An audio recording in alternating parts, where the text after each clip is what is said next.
Girl missing for 14 years. One night she rings the bell of her family home. The sound pierced through the Thompson house like a knife through silence. Ding dong. Evelyn Thompson jolted awake, her heart hammering against her ribs. The red numbers on her bedside clock glowed 11:47 p.m. Who could possibly be at their door at this hour? David, she whispered, shaking her husband's shoulder. Someone's at the door. David groaned, his gray hair disheveled against the pillow. Probably just kids. Go back to sleep. Ding dong. Ding dong. The bell rang again, more insistent this time. Something about the rhythm felt different, not playful like neighborhood pranks, but deliberate. Almost familiar. Evelyn's bare feet hit the cold hardwood floor. After 23 years of marriage, she'd learned to trust her instincts. This wasn't random. This was important. She patted down the hallway, past the family photos that lined the walls.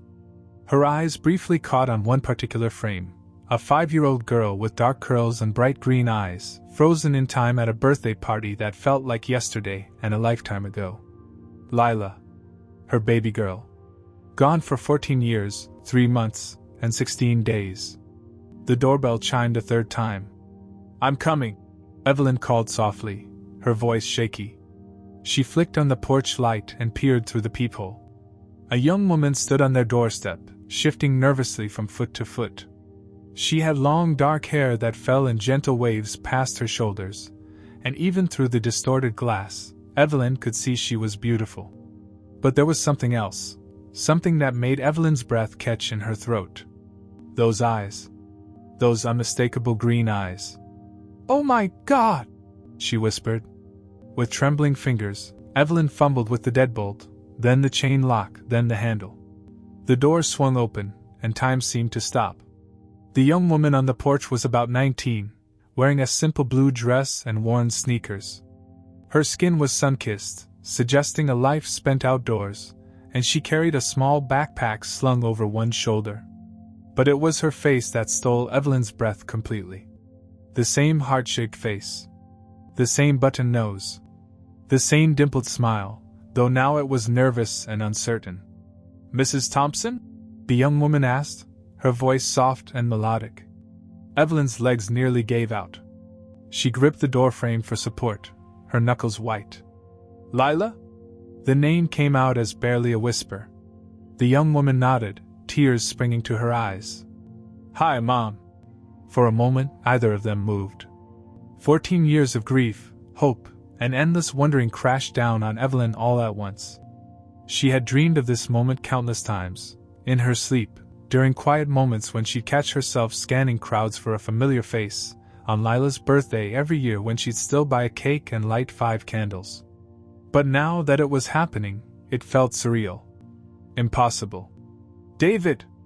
Evelyn called, her voice cracking. David! Heavy footsteps thundered down the stairs. David appeared in the hallway, pulling on a robe, his hair sticking up at odd angles. What's wrong? What? He stopped dead when he saw the girl in the doorway. Jesus Christ! He breathed. Lila, because it had to be Lila, despite the impossibility of it, took a small step forward. I know this is shocking. I know you have questions. But I came here for a reason. Evelyn reached out instinctively, her fingers barely grazing her daughter's cheek. The skin was warm and real. This wasn't a dream or a hallucination brought on by grief. This was her child, standing on her doorstep after 14 years. How? Was all Evelyn could manage. It's a long story, Lila said, glancing around nervously. Could I come in? I have so much to tell you. David found his voice first. Of course. Of course, come in. He stepped aside, gesturing her into the living room they'd kept exactly the same since she'd disappeared, as if preserving it might somehow bring her back. Lila walked slowly through the house, her eyes taking in every detail. She paused at the mantelpiece, where dozens of photos of her as a toddler were displayed alongside school pictures that had never been taken, birthday parties that had never happened. You kept everything, she said, her voice thick with emotion. We never stopped believing, Evelyn whispered. Never stopped hoping. Lila turned to face them both, and for the first time, Evelyn noticed something else, a small, crescent-shaped birthmark on her left wrist. The same mark that had been on her baby daughter. It was really her. "I need to tell you something," Lila said, her voice growing stronger. "Something that's going to sound impossible." David moved closer to his wife, taking her hand. "What is it, sweetheart?" Lila took a deep breath, as if steeling herself for what came next. "I came here to find my twin." The words hung in the air like a physical presence. Evelyn felt the room spin slightly. "Your what?" David asked. "My twin sister. Her name is Lena." Lila's voice was steady now, certain. "We've lived together our whole lives with our mother, our other mother. But recently, we learned the truth about where we came from. About how we were separated." Evelyn shook her head slowly. "Lila, honey, I don't understand. You don't have a twin. You were our only child. Our only baby." "That's what I thought you'd say," Lila said sadly. "That's what Miriam, our mom, told us you'd probably believe. But it's not true. There were two of us. There were always two of us." The room fell silent except for the steady tick of the grandfather clock in the corner. Evelyn's mind raced, trying to process what she was hearing. A twin? It was impossible. She would have known. She would have remembered. Wouldn't she? "Lila," David said carefully, "I think there might be some confusion. When you were born, there was only one baby. Only you. The doctors, the nurses, everyone would have told us if there had been twins." Lila's expression grew determined. "That's exactly what they wanted you to think." She reached into her backpack and pulled out a faded photograph. In it, two identical little girls, perhaps 3 years old, sat on a beach building sandcastles.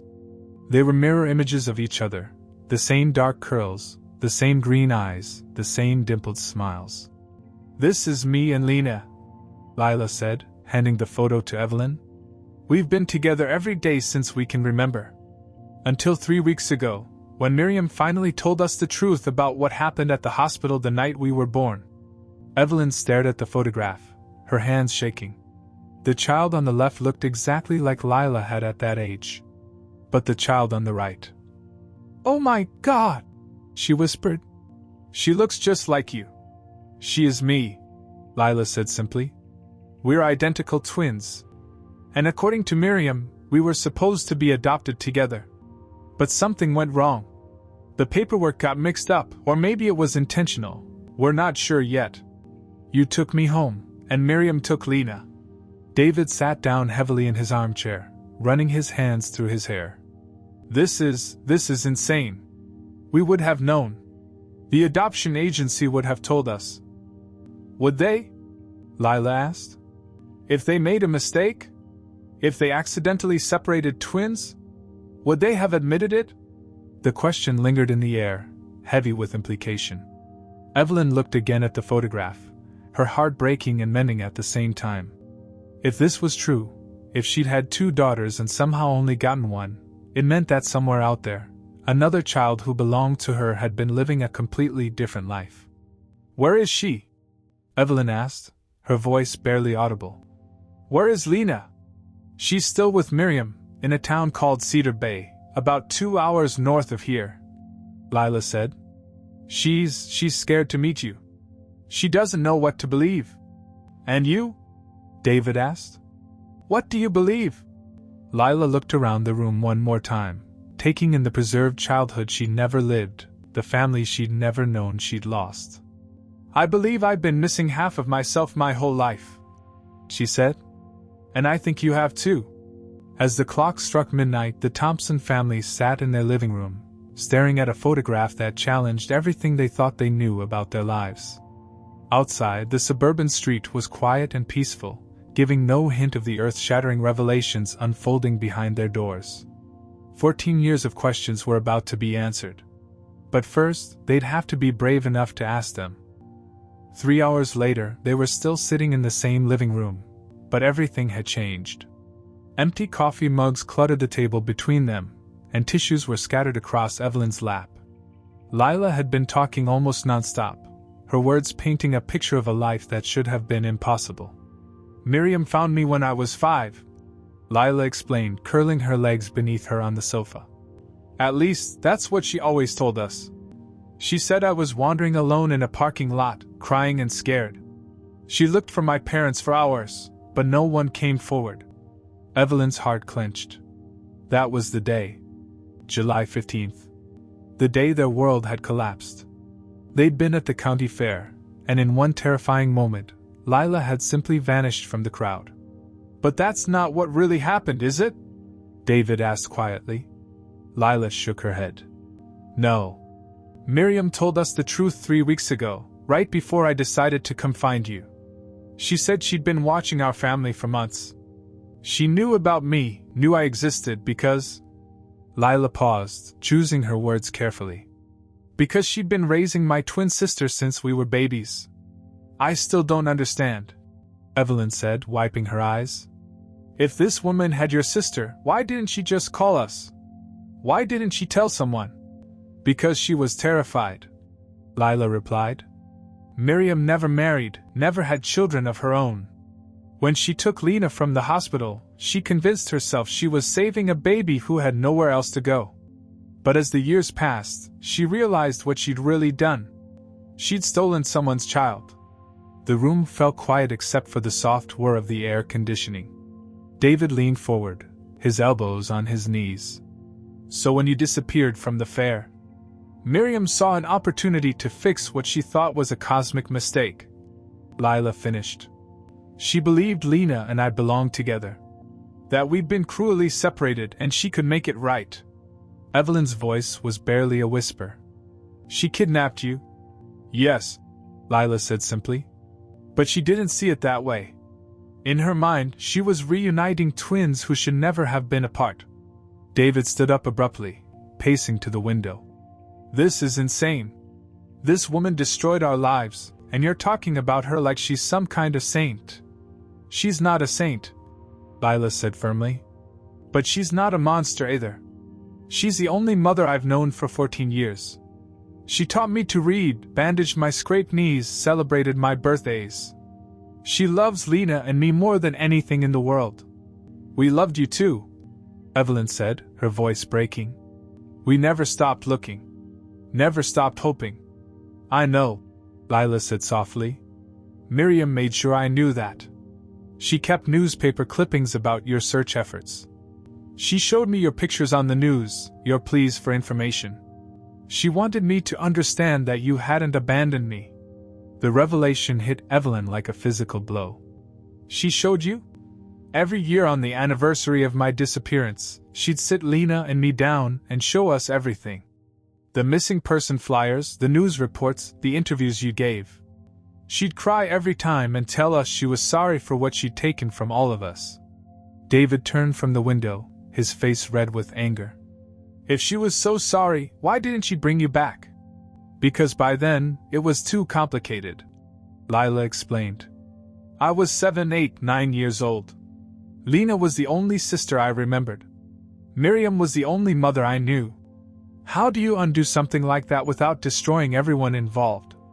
Evelyn found herself in the strange position of almost understanding, almost sympathizing with the woman who had stolen her child. Tell me about Lena, she said instead. Tell me about my other daughter. Lila's face brightened for the first time since she'd arrived. She's amazing. She's quieter than me, more thoughtful. She loves to paint, watercolors mostly. She's incredibly good at it. And she's funny, though she doesn't realize it. She has this way of making these perfectly timed observations that just crack everyone up. She sounds wonderful, Evelyn said, though the words felt strange in her mouth. This was her daughter, and she was learning about her like a stranger. She is. But she's also anxious about everything. Change terrifies her. When Miriam told us the truth about where we came from, Lena didn't sleep for days. She kept saying she didn't want anything to change, that our life was perfect the way it was. And what do you want? David asked, returning to his chair. Lila was quiet for a long moment. I want to know where I came from. I want to understand why I sometimes dream about a red bicycle and a woman singing lullabies. I want to figure out who I really am. You had a red bicycle, Evelyn whispered. It was your favorite thing. And I used to sing You Are My Sunshine every night before bed. Tears spilled down Lila's cheeks. I remember pieces. Fragments. I never knew if they were real memories or just dreams. They're real, David said, his voice thick with emotion. You're real. You're our daughter. But I'm also Miriam's daughter, Lila said. And Lena's twin. And I don't know how to be all of those things at once. As dawn began to creep through the windows, the Thompson family sat with the weight of a truth that was somehow more complicated than any lie. Love, it seemed, couldn't be measured in biology alone. And sometimes the people who hurt you the most were also the ones who saved you. 2 days after Lila's arrival, Evelyn found herself standing in the basement storage room, surrounded by boxes she hadn't opened in years. Dust motes danced in the thin streams of sunlight filtering through the small window, and the air smelled of old paper and forgotten memories. She was looking for Lila's birth certificate. Mom, are you sure you want to do this? David called from upstairs. He'd been skeptical of her plan to investigate Lila's claims, worried it would only bring more pain. I have to know.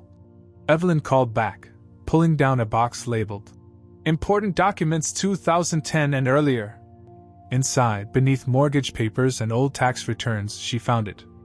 The manila folder she'd avoided for 14 years, containing everything from the most important day of her life.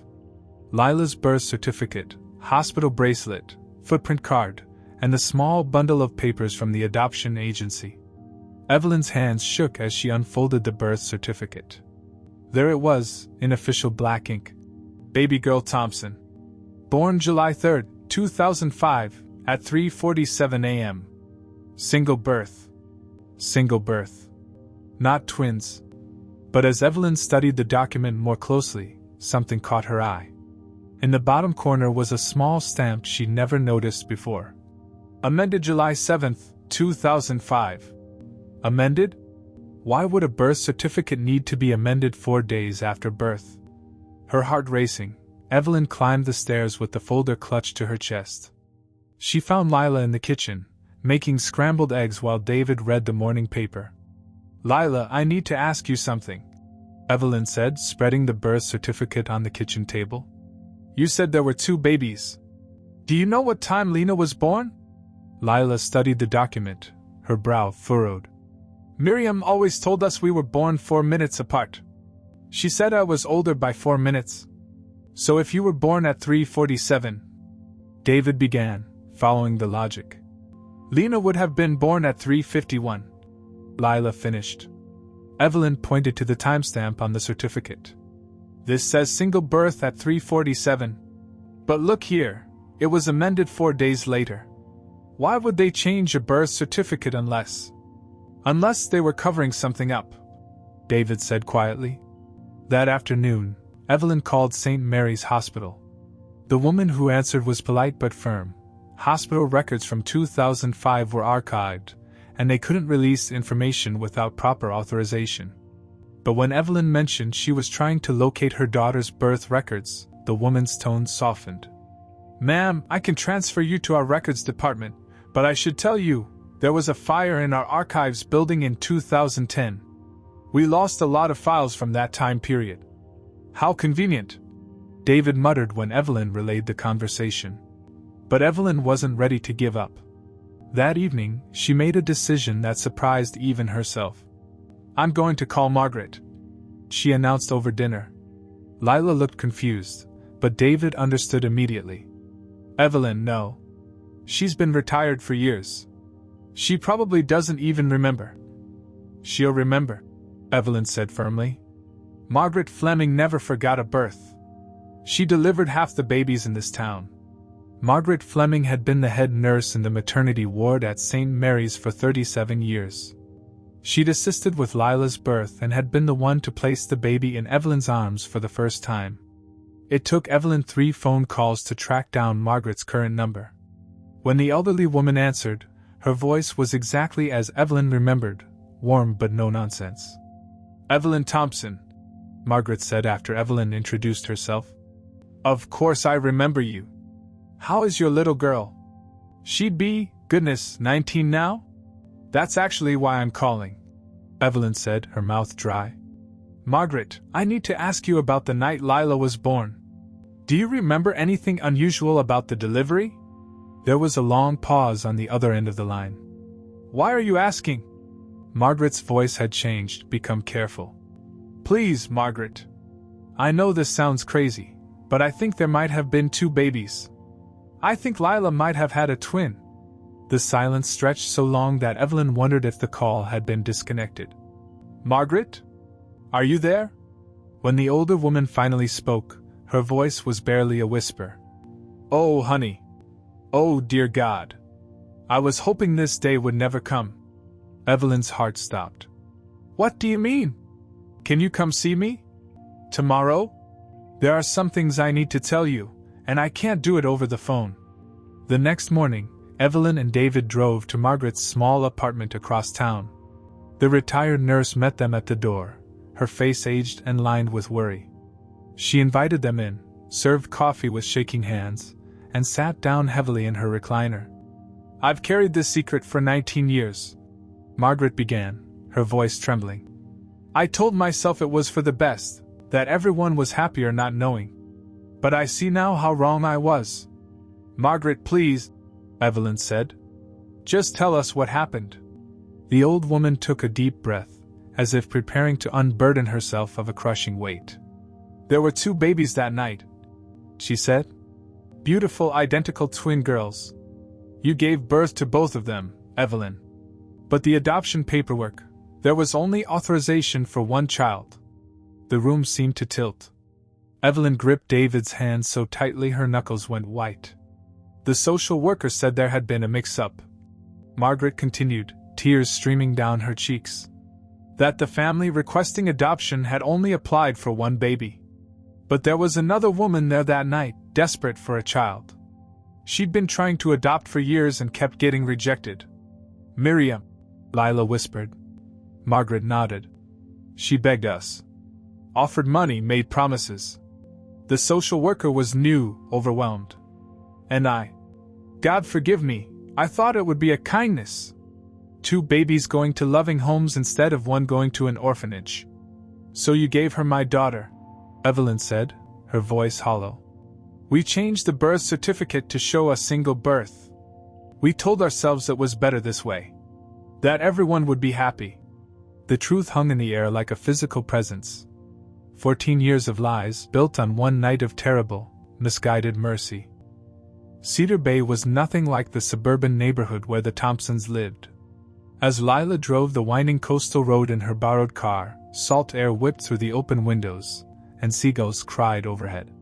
The small town clung to the rocky shoreline like it had grown there naturally, with weathered houses painted in faded blues and greens. She pulled into the driveway of a small cottage overlooking the ocean. Wind chimes sang on the front porch, and wildflowers grew in untamed clusters around the walkway. This had been home for 14 years. Through the front window, Lila could see a figure moving inside. Her heart clenched with familiar love and new guilt. How do you tell someone their entire life was built on a lie? "Lena?" she called, pushing open the front door. "I'm back." Her twin sister emerged from the kitchen, wiping paint-stained hands on a towel. Lena was identical to Lila in every physical way, but everything else was different. Where Lila moved with confidence, Lena was cautious. Where Lila spoke boldly, Lena whispered.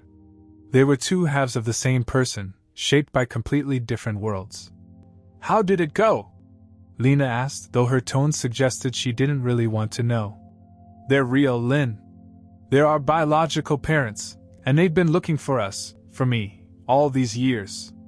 Lena sank onto the couch, pulling her knees to her chest. "I was afraid you'd say that. They want to meet you. They have pictures of us as babies, and there's a room that was supposed to be mine that they kept exactly the same. They never gave up hope." "Stop," Lena whispered. "Please, just stop." Lila sat beside her sister, taking her paint-stained hands. Lynn, they're our family. Miriam is our family, Lena said fiercely. This house is our home. Our life is here. I don't want some other family that I don't remember and don't know. But they're our parents. No, Lena interrupted, pulling her hands away. Miriam is our parent. She's the one who stayed up when we had nightmares. She's the one who taught us to swim and helped us with homework and held us when we cried. Biology doesn't make you a parent, Lila. Love does. The conviction in her voice made Lila's chest ache. Because Lena was right, wasn't she? Miriam had been everything to them. But now, knowing the truth about how it all started. What if I told you that Miriam took us? Lila asked quietly. What if she wasn't supposed to have us at all? Lena's face went pale. What are you talking about? So Lila told her everything. About Margaret Fleming and the hospital room and the desperate woman who bribed her way into motherhood. About the Thompsons' 14 years of searching and grieving. About the amended birth certificate and the covered-up twin birth. With each revelation, Lena seemed to shrink further into herself. You're lying, she finally whispered. Miriam wouldn't, she couldn't. I know it's hard to hear, but... Get out! Lena exploded, leaping to her feet. Get out and don't come back until you stop trying to destroy our family with these horrible lies. That night, Lila drove to the hospice care facility where Miriam had been living for the past month. The woman who had raised them was dying of cancer, her body finally succumbing to the illness she'd hidden for over a year. Miriam was awake when Lila entered her room, though she looked frilier than ever. Her gray hair was thin against the white pillow, and her hands were translucent in the lamplight. How did she take it? Miriam asked without preamble. She'd always been able to read her daughter's faces. She hates me, Lila said, pulling a chair close to the bed. She thinks I'm making it all up to hurt you. Miriam closed her eyes. Maybe it would be better if you were. Mom. The word felt strange now, loaded with new meaning. I have something for you, Miriam said, reaching toward the bedside table with trembling fingers. I recorded it yesterday, after you left for the Thompsons. I thought it might help Lena understand. She handed Lila a small digital recorder. I've been carrying this guilt for 19 years. Miriam continued. Every birthday, every Christmas, every time you girls laughed or cried or needed me. I wondered about the family I destroyed. About the mother who lost her babies because of my selfishness. You weren't selfish, Lila protested. You loved us. I loved the idea of you. Miriam corrected. Before I even held you, I loved you. But love doesn't justify what I did. Love doesn't make theft noble. Tears ran down her cheeks as she continued. That night at the hospital, when I saw those twin babies, I told myself I was saving you from being separated. That the system had failed you, and I was making it right. But the truth is, I couldn't bear to leave empty-handed again. I'd been rejected by every adoption agency, told I was too old, too single, too unstable. Those babies were my last chance at motherhood. So you took us. I took Lena, Miriam clarified. I bribed a nurse and a social worker, and I took a baby that belonged to someone else. And then, when I saw how heartbroken the Thompsons were, when I watched them searching for their missing child, I convinced myself I could fix it by taking you too. The confession hit Lila like a physical blow. All these years, she'd thought the kidnapping was about reuniting twins. But it was really about a desperate woman who couldn't bear to let go of the children she'd stolen. Why are you telling me this now? Lila asked. Because I'm dying, Miriam said simply. And because Lena deserves to know the truth before she has to decide what to do with her life. On that recorder is everything, the whole story in my own words. Maybe hearing it from me will help her understand. She might never forgive you. I know, Miriam whispered.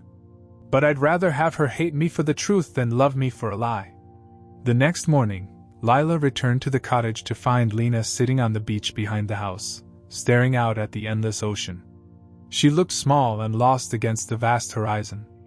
I brought something for you, Lila said, settling beside her on the sand. She placed the recorder between them and pressed play. Miriam's voice, weak but clear, began to tell the story of two babies and one woman's desperate choice. As the confession unfolded, Lena listened with tears streaming down her face, her entire world reshaping itself with each word. When it ended, the sisters sat in silence, listening to the waves crash against the shore. 3 days later, Evelyn Thompson found herself in the most surreal situation of her life, sitting in a hospice room, face to face with the woman who had stolen her children. Miriam looked nothing like the monster Evelyn had imagined during 14 years of sleepless nights.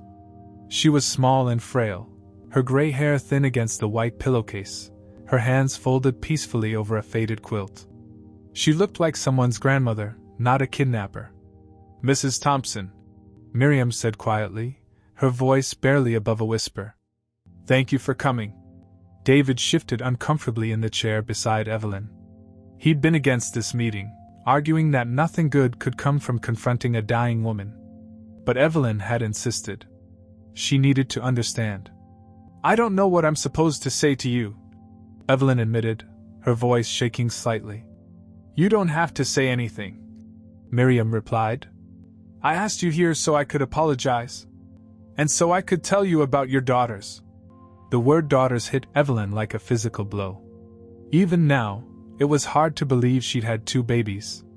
That somewhere in this small coastal town, another daughter had been living a life that should have included birthday parties and bedtime stories and Christmas mornings that Evelyn would never get back. "Lena is extraordinary," Miriam continued, her eyes growing bright despite her weakness. "She's gentle and thoughtful, with the most beautiful soul. She sees the world differently than other people, finds magic in ordinary things. Her paintings, you should see her paintings. She captures light like she can hold it in her hands." Despite everything, Evelyn found herself leaning forward, hungry for details about the daughter she'd never known. "She's afraid of change, of new people, of anything that might disrupt the life she knows," Miriam went on. "But she's also incredibly brave when it matters. When Lila had pneumonia at age 7, Lena slept on the floor beside her bed for 2 weeks, refusing to leave her side." "They're close," David observed. "Inseparable," Miriam confirmed. "They have their own language, their own jokes. They finish each other's sentences and share dreams. I've watched them navigate the world as 2 halves of one person for 14 years. Evelyn felt tears sliding down her cheeks. "I should have been there. I should have seen all of that." "Yes," Miriam said simply. "You should have. And I'm sorry I took that from you. I'm sorry I took it from them." The room fell silent except for the steady beep of machines and the distant sound of ocean waves through the window. "Why?" Evelyn finally asked. "Why did you keep them apart from us for so long?" Miriam closed her eyes, gathering strength. "Because I was a coward. Because I loved them too much to give them back, and I hated myself too much to believe I deserved forgiveness. I told myself I was protecting them from the trauma of being separated again. But really, I was protecting myself from losing the only family I'd ever had. And now I'm dying," Miriam said with a weak smile. "And dying gives you clarity about what really matters. What really matters is that those girls know where they came from. That they have the chance to know their biological family. That they get to choose their own path forward instead of living with the consequences of my choices."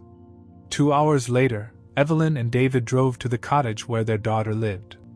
Lila had called that morning to say that Lena was finally ready to meet them, though she was terrified. The front door opened before they could knock. A young woman stood in the doorway, identical to Lila but somehow completely different. Where Lila moved with confident energy, this girl seemed to vibrate with nervous tension. Her hands were clasped tightly in front of her, and she looked ready to bolt at any moment. "Lena?" Evelyn asked softly. The girl nodded, not trusting her voice. For a moment, they simply stared at each other. Evelyn saw her own eyes looking back at her, her own nose and chin and the shape of her mouth. But she also saw something else. A lifetime of experiences she hadn't been part of, a person shaped by different hands and different love. "You look just like your sister," David said gently. People say we're identical, Lena whispered. But we're not, really. She's braver than me. You're here, Evelyn pointed out. That seems pretty brave to me. Lila appeared behind her twin, offering silent support. Maybe we could sit down? Talk for a while? They gathered in the small living room, with its ocean view and walls covered in Lena's paintings. Evelyn couldn't stop staring at the artwork. Watercolors that seemed to glow with their own light, seascapes that made her feel the salt spray, portraits of Lila and Miriam that captured something essential about their souls. These are incredible, she breathed. Miriam always said I got my artistic ability from somewhere, Lena said shyly. Maybe it came from you. I used to paint, Evelyn admitted. Before you were born, I dreamed of being an artist. I had to give it up when... She stopped, not wanting to say when you disappeared. When life got complicated, David finished diplomatically. An awkward silence settled over the room. Finally, Evelyn reached into her purse and pulled out a small wrapped box. I brought something for you, she said, her hands shaking as she offered it to Lena. Lena unwrapped it carefully, revealing a small music box with a tiny ballerina on top. When she wound the key, it began to play. You are my sunshine. I bought 2 of these when you were babies, Evelyn explained. 1 for each of you. But when Lila disappeared, I packed the other one away. I couldn't bear to look at it. Lena stared at the music box, tears streaming down her face. I have one too, she whispered. Miriam gave it to me when I was little. She said it belonged to my birth family, but she never explained how she got it. The realization hit them all at the same time. Miriam had kept the matching music box all these years, a tangible connection to the family she'd separated. She kept a piece of you with us, Lila said softly. Even when she couldn't bring herself to bring us back to you. As the music box played its familiar melody, 4 people sat in a room overlooking the ocean, listening to a song that had somehow managed to connect 2 daughters to their mother across 14 years of separation. 6 months later, Evelyn stood in her kitchen on a warm January morning, frosting a birthday cake. It was nothing fancy, just chocolate with vanilla buttercream, but it was the most important cake she'd ever made. Today, Lila and Lena were turning 20. For the first time in their lives, they would celebrate their birthday together as a complete family. The past 6 months had been a journey of careful steps and tentative bonds. After Miriam's peaceful death in September, Lena had made the difficult decision to spend her senior year living with the Thompsons while Lila finished her sophomore year at the local community college. It wasn't a fairy tale reunion. There were awkward moments, cultural differences, and the strange experience of getting to know a daughter who was already an adult. But there were beautiful moments too. Evelyn had converted David's old office into an art studio for Lena, complete with an easel position to catch the morning light. She'd watched her daughter's face transform the first time she saw it, the same expression Evelyn remembered from her own days as a young artist with dreams of painting the world. They'd established small traditions. Sunday morning pancakes. Evening walks around the neighborhood. Lena teaching Evelyn new watercolor techniques while Evelyn shared stories about Lila as a toddler. Memories that belonged to both daughters but that only one had experienced. David had been slower to adjust. He struggled with feeling like he was intruding on his own daughter's life, uncertain how to bridge 19 years of absence. But gradually, he'd found his way. He helped Lena set up an online shop for her paintings and beamed with pride when her first piece sold to a collector in California. Lila had surprised everyone by choosing to stay local for college, unwilling to miss any more time with the family she just found. But she also made regular trips to Cedar Bay, where she'd convinced the town's small historical society to let her organize their archives. It was her way of honoring the place that had shaped her, even as she built a new life elsewhere. The front door opened, and both girls tumbled in together, carrying bags from the farmer's market and laughing about something that had happened on their drive. Smells like chocolate in here, Lila announced, dropping a bag of fresh strawberries on the counter. You're not supposed to be in the kitchen, Evelyn scolded playfully. The cake is a surprise. Too late now, Lena said with a grin that was becoming more confident each day. We've already seen it, and it's beautiful. Evelyn studied her daughters, plural, a phrase that still felt miraculous, as they unpacked their purchases. They moved around each other with the fluid synchronization of people who had shared the same space for 19 years. But she could also see how they'd grown during their months apart, and together again. Lila was softer now, more thoughtful. Lena was bolder, more willing to speak up and take space. "Did you get the flowers?" David asked, emerging from the living room where he'd been hanging streamers. "Pink roses," Lena confirmed, pulling a bouquet from one of the bags. "Miriam's favorite." They'd decided to include Miriam in their celebrations, not as a saint or a villain, but as the complicated woman who had loved their daughters imperfectly but completely. Her ashes sat in a small urn on the mantelpiece, and they'd taken to leaving fresh flowers beside it each week. As the afternoon wore on, the house filled with a dozen friends from both girls' different worlds. College classmates and art teachers, neighbors who'd watched the Thompson family's long journey, and even Margaret Fleming, who'd brought a photo album filled with pictures of the twins as newborns that she'd kept hidden for 20 years. When it came time for the cake, everyone gathered in the dining room. 20 candles flickered in the soft light, casting dancing shadows on the walls. "Make a wish," Evelyn said, though her own wish had already come true. The twins looked at each other and smiled, one of their wordless communications that still amazed everyone who witnessed it. "We don't need to wish for anything," Lila said. "We have everything we want right here," Lena added. They blew out the candles together, and the room erupted in cheers and applause. Later, after the guests had gone home and the dishes were washed, the family sat in the living room sharing stories and looking through old photos. Evelyn watched her daughters curled up together on the couch, Lena's head on Lila's shoulder, and felt a peace she hadn't known was possible. "You know what's funny?" Lila said, breaking the comfortable silence. "I spent the first 19 years of my life thinking I was missing something, but I didn't know what. I just felt incomplete." "Me too," Lena agreed. "Like there was this empty space I couldn't identify." "And now?" David asked. The twins exchanged another look. "Now we know what it was," Lila said. "Each other," Lena finished. "We were missing each other." Evelyn felt tears prick her eyes, but they were happy tears. Her family was different than she'd imagined it would be all those years ago. It was bigger and more complicated, built on loss and recovery, shaped by separation and reunion. But it was theirs. "I love you both," she said simply. "I love our whole strange, beautiful, impossible family." "We love you too, Mom," they said in unison, and for the first time in 20 years, Evelyn Thompson's world felt complete. Outside, snow began to fall softly against the windows, covering the suburban street in pristine white. Inside, a family that had been broken and rebuilt sat together in the warm light, proof that sometimes the most beautiful things grow from the most difficult soil. Some stories don't end the way they begin. Sometimes they end better.